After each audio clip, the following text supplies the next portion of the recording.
tout ce que j'ai dit de l'interprétation des règles générales jusqu'à présent vaut essentiellement lorsque la norme générale prend la forme d'une règle au sens strict. Autrement dit, lorsque la norme générale prend la forme d'une règle conditionnée. D'une règle conditionnée ou conditionnelle, les deux adjectifs peuvent être utilisés indifféremment. Pourquoi cela fonctionne avec des règles conditionnelles ? Eh bien, cela fonctionne avec des règles conditionnelles parce que, vous l'avez compris, la question que l'on se pose est celle de savoir si on peut étendre l'application de la règle à des hypothèses sensiblement différentes de celles des conditions visées par la règle. Autrement dit, tout ce que j'ai dit fonctionne s'il y a des conditions. On dit, voilà une condition, s'il y a un consommateur, il en résulte tels et tels effets juridiques. S'il y a quelque chose qui ressemble à un consommateur, est-ce que je lui applique ou non la règle ? Donc je raisonne par rapport aux conditions. Cette méthode qui consiste à raisonner par rapport aux conditions, cette méthode ne peut pas fonctionner lorsqu'il y a lieu d'appliquer et d'interpréter non plus des règles, mais des principes au sens strict. Pourquoi ? Bien, la réponse, vous l'avez. Pourquoi ? Parce que ce qui caractérise le principe, c'est son caractère inconditionné. C'est son caractère inconditionné. Souvenez-vous, les hommes naissent libres et égaux en droit. Il n'y a pas de condition. Tout le monde, nous sommes tous libres et égaux en droit. Et je vous l'avais dit tout de suite, lorsqu'on a un principe, très vite, un ou des principes, très vite, nous rencontrons des antagonismes. Très vite, nous rencontrons des antagonismes et juste, souvenez-vous, en prenant la phrase « libres et égaux en droit », nous avons tout de suite vu l'antagonisme possible entre liberté et égalité.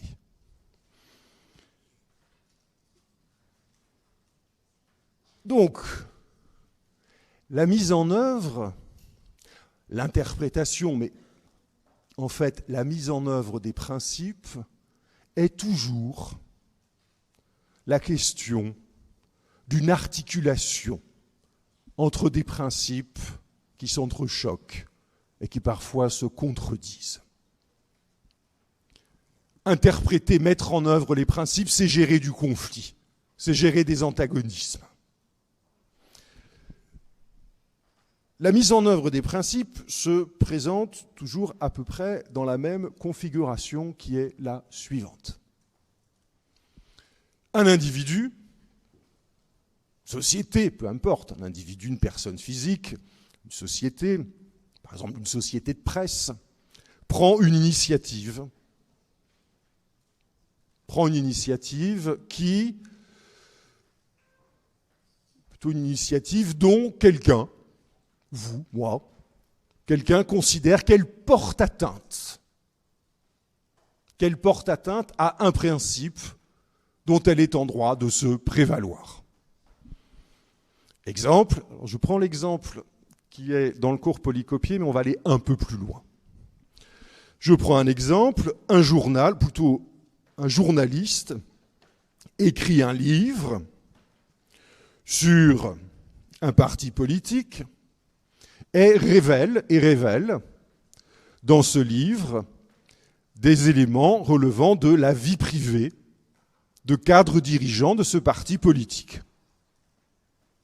Et ce qui est révélé de leur vie privée relève assurément de l'intimité de leur vie privée, puisqu'il s'agit d'une relation intime entre ces deux cadres dirigeants, de même sexe, deux hommes. Et ces deux dirigeants disent, ce qui se passe chez nous après 22h30, ça peut être avant, mais n'intéresse pas le grand public. Il n'y a pas d'heure. OK. Donc vous voyez bien la situation. Quelqu'un prend une initiative, ici un journaliste qui écrit un livre, et puis deux individus exerçant une activité politique qui se plaignent d'une violation d'un principe, ici le droit au respect de leur vie privée. La question qui se pose, et elle se posera toujours ainsi, la question qui se pose est celle de savoir s'il y a de justes motifs pour porter atteinte à ce principe dont la méconnaissance est invoquée, à ce principe dont la méconnaissance est invoquée par tel ou tel individu, ici, nos cadres dirigeants d'un parti politique. On raisonne toujours en trois temps, qui sont les trois temps que j'ai indiqués ici, légitimité, nécessité, proportionnalité. Alors, un petit point de terminologie. On dit qu'on applique, c'est l'expression qu'on utilise pour la mise en œuvre des principes, on dit qu'on applique le contrôle de proportionnalité. On va vérifier si l'atteinte est proportionnée aux principes qu'on met en œuvre, qu'on défend, et on fonctionne, je voulais faire savant, par métonymie ou par synecdoque, à savoir que on peut désigner le tout par la partie. Bon, là, je fais un peu ma frime, mais bon, voilà. Ça fait un peu trissotin.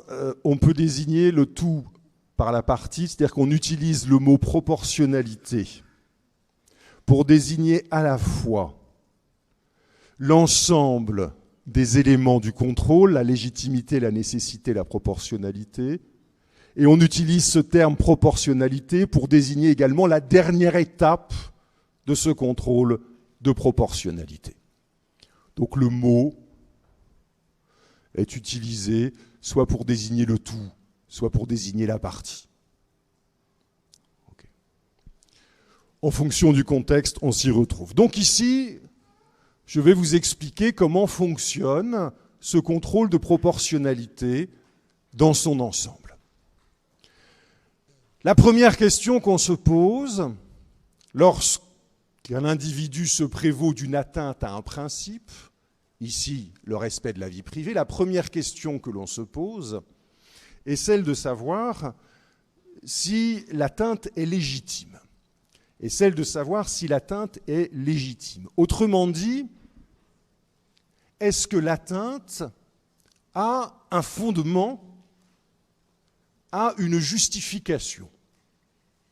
Et cette justification est légitime dans deux cas, et en fait dans deux seulement. Soit il existe un motif d'intérêt général, soit, et c'est l'hypothèse la plus fréquente, soit il existe un autre principe qui justifie l'atteinte. Il existe un autre principe qui justifie l'atteinte au principe dont on invoque la méconnaissance. Quel est ici, dans l'exemple que j'ai pris, l'atteinte à la vie privée, quel est le principe qui, vous l'avez compris, pour le journaliste qui a écrit l'essai, qui a écrit le livre, quel est le principe qui lui permet d'expliquer l'atteinte à la vie privée, qui lui permet de justifier l'atteinte à la vie privée. Vous êtes le journaliste, on vous dit vous avez porté atteinte à la vie privée, qu'est-ce que vous allez répondre? Liberté. Liberté d'expression. C'est-à-dire j'ai le droit, au titre de la liberté d'expression, d'émettre des idées, de produire des informations dont j'ai connaissance. La liberté de la presse étant, dans les grands principes, un dérivé de la liberté d'expression. Enfin, c'est pas la presse, c'est la liberté d'un journalisme. Enfin, ça revient au même. Donc, jusque-là, ça va. Autrement dit, notre journaliste, notre auteur, passe le premier cap du contrôle de proportionnalité. L'atteinte à la vie privée peut être justifiée. Seconde étape du contrôle. L'atteinte est-elle nécessaire ? L'atteinte est-elle nécessaire ? Cela signifie qu'il y a lieu de vérifier si la réalisation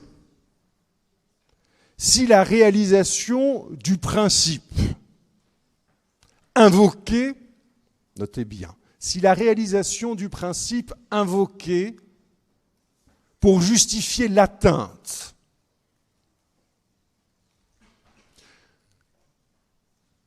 si l'application du principe invoqué pour justifier la légitimité de l'atteinte, donc le premier terme du contrôle, si la mise en œuvre, l'application de ce principe requiert nécessairement, sans autre solution possible, l'atteinte au principe invoqué par celui qui se défend. Dans l'exemple que je cite, est-ce que la liberté d'expression de l'auteur du livre nécessite qu'il soit porté atteinte à la vie privée des cadres dirigeants du parti politique sur lequel cet auteur rédige un essai? Que dit l'auteur pour se défendre? Eh bien, l'auteur dit « je veux donner des explications, des raisons pour lesquelles ce parti politique s'est abstenu au moment des débats et au moment des manifestations autour du mariage pour tous, de prendre position contre le mariage pour tous, alors qu'a priori ce parti politique, vous l'avez compris, c'est le Rassemblement national, alors que ce parti politique était plutôt associé à l'idée qu'il s'opposerait au mariage pour tous et qu'il se mettrait du côté de la manif pour tous. Et on constate que, de fait, ce parti politique n'a pas pris parti dans ce débat et est resté en retrait. Et l'auteur dit « Tiens, c'est bizarre, c'est surprenant par rapport aux orientations qu'on pouvait attendre de ce parti. » Et l'auteur avance l'hypothèse qu'en réalité, le fait que le numéro 2 du parti ait une relation homosexuelle avec un autre cadre dirigeant du parti a certainement pu avoir une influence sur le sens des choix politiques faits par ce parti. Je ne vous demande pas ce que vous pensez de ce raisonnement.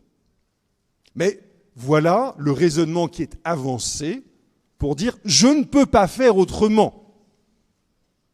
Il n'est pas possible de taire cette information si, au nom de la liberté d'expression, on souhaite faire un lien entre... Enfin, si on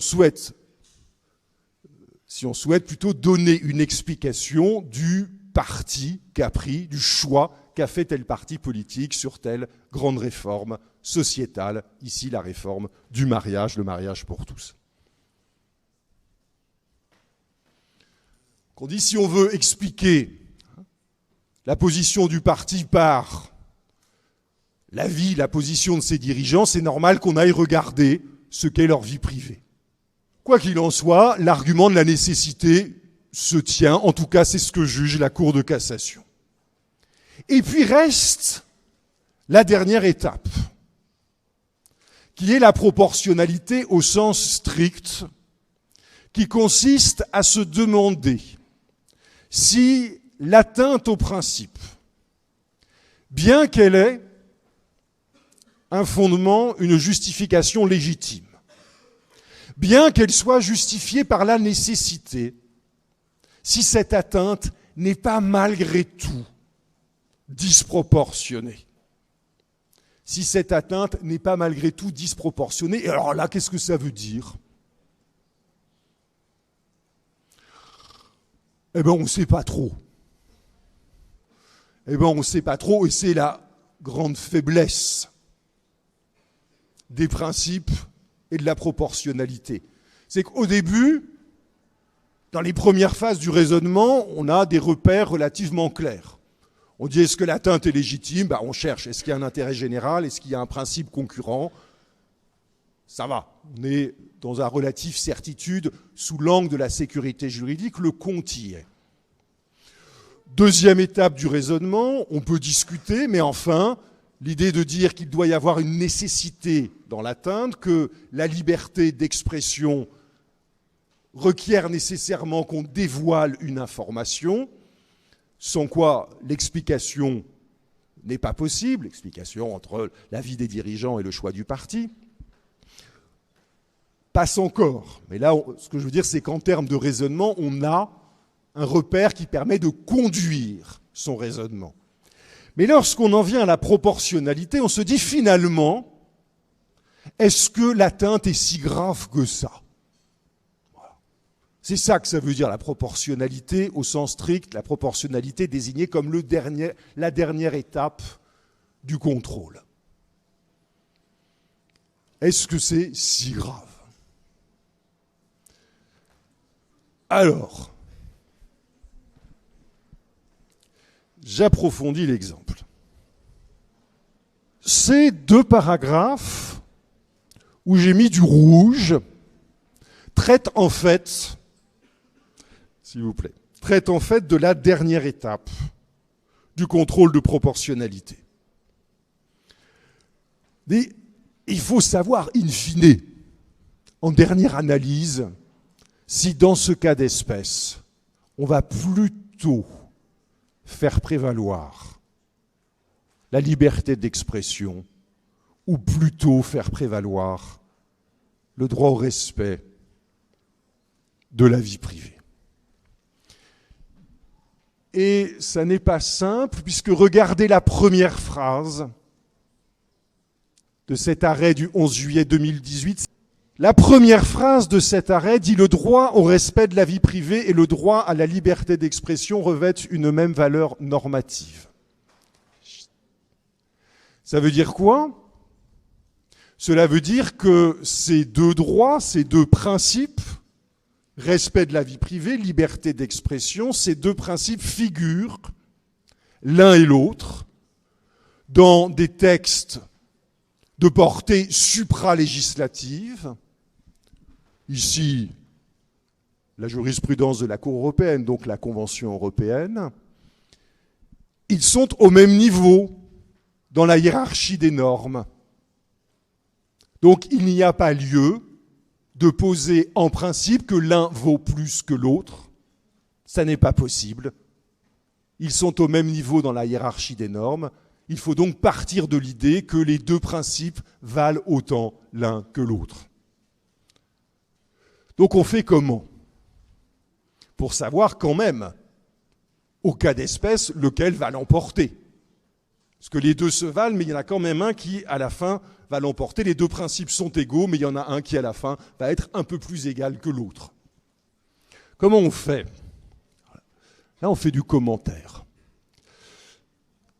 Ce que dit la Cour de cassation à travers cette première phrase, implicitement, c'est qu'il va falloir raisonner au cas d'espèce, en raison de la situation qui est soumise au juge. Et ceci, vous l'identifiez dans le texte, dans la deuxième phrase, qu'il appartient au juge saisi. Donc il n'appartient pas à n'importe quel juge, il appartient au juge saisi du dossier.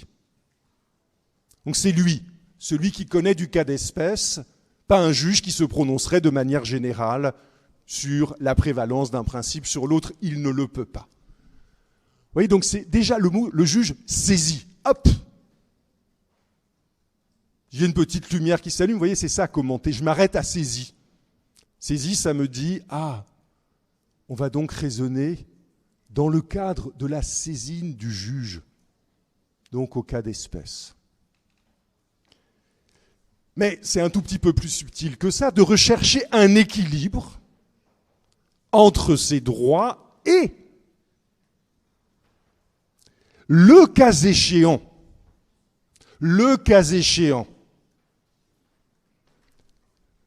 de privilégier la solution la plus protectrice de l'intérêt le plus légitime. Ça veut dire quoi, le cas échéant? Si les conditions sont réunies. Donc on dit, le juge saisi du cas d'espèce doit rechercher un équilibre entre ses droits et le cas échéant, et si les conditions sont réunies, de privilégier la solution la plus protectrice de l'intérêt le plus légitime. Si les conditions sont réunies, ça veut dire qu'on demande au juge saisi, au cas d'espèce, de dégager en termes généraux, pas uniquement en termes concrets, de dégager en termes généraux quelles sont les conditions qui peuvent être invoquées pour justifier qu'un intérêt l'emporte sur l'autre. Donc, cette petite phrase donne la méthode. Et vous voyez que donne la méthode, à savoir que le juge doit se prononcer au cas d'espèce, mais qu'il doit le faire malgré tout, au regard de considérations générales, au regard de considérations qui pourront valoir dans une autre situation, au regard de considérations générales. Pourquoi ? Bien tout simplement pour assurer une égalité de traitement entre les justiciables. Vous voyez que dans le commentaire de cette phrase, alors c'est de la jurisprudence, mais ça s'interprète comme la règle, à peu près, en tout cas avec les mêmes techniques. Puisqu'il faut dégager, si les conditions sont réunies, l'intérêt le plus légitime, il faut les mettre en balance et puis regarder ce qu'il y a d'un côté et de l'autre. Un débat d'intérêt général, la notoriété de la personne visée, l'objet de la publication, le comportement antérieur, le contenu, la forme et les répercussions de la publication. Autrement dit, ce que dit la Cour de cassation, de manière un peu pâteau, ce n'est pas le style le plus élégant, ce n'est pas ce qu'il y a de plus clair, mais ce que dit la Cour de cassation, en substance, vous voyez que la suite est beaucoup plus facile. Encore une fois, ce qu'il ne faut pas rater dans cet arrêt, c'est les deux premières phrases. Après, c'est facile. Ce que dit la Cour de cassation, c'est qu'il y a un certain nombre de critères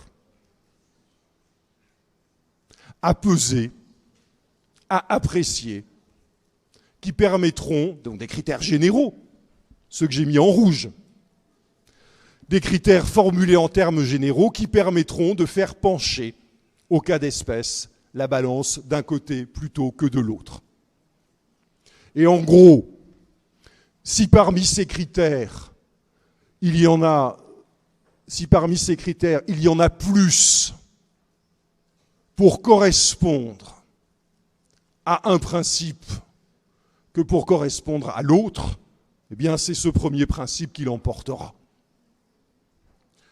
Autrement dit, si parmi ces critères, l'intérêt général, l'objet de la publication, le contenu, la forme des répercussions, le public, le bien-être des citoyens, un thème social important, voyez bien que dans le débat sur le mariage pour tous, nous y sommes. Il s'agit bien d'un thème social important, bon, même si aujourd'hui l'affaire est réglée, mais en 2013, c'est un thème social important qui porte sur le bien-être, sur le bien-être de ceux qui sont concernés, la vie de la collectivité, qui éveille son attention, qui touche le public, et qui est un sujet, un débat d'intérêt général. Donc nous avons un certain nombre de critères qui se vérifient au regard du sujet qui est abordé. Et puis de l'autre côté, on avance des critères dont on comprend qu'ils vont justifier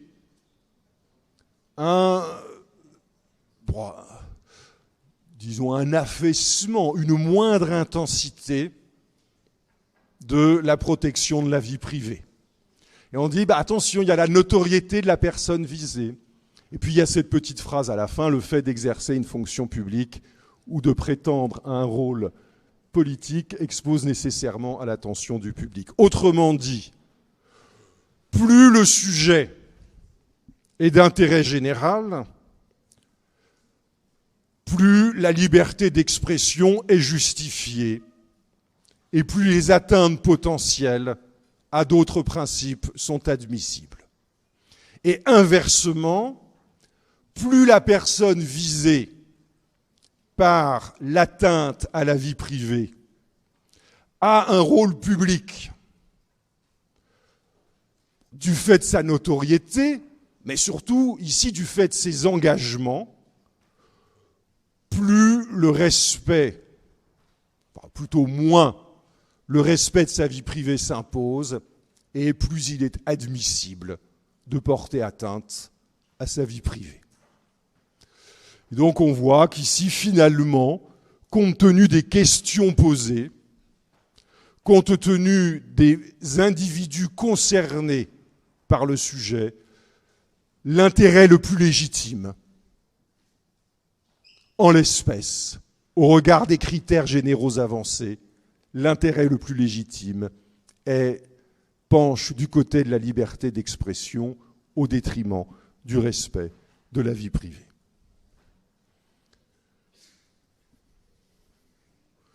Bon, vous voyez que, à la fin des fins, on arrive à quelque chose dont on va dire quelque chose qui est raisonné. Mais vous devinez quand même que la solution comporte une assez grande part d'incertitude.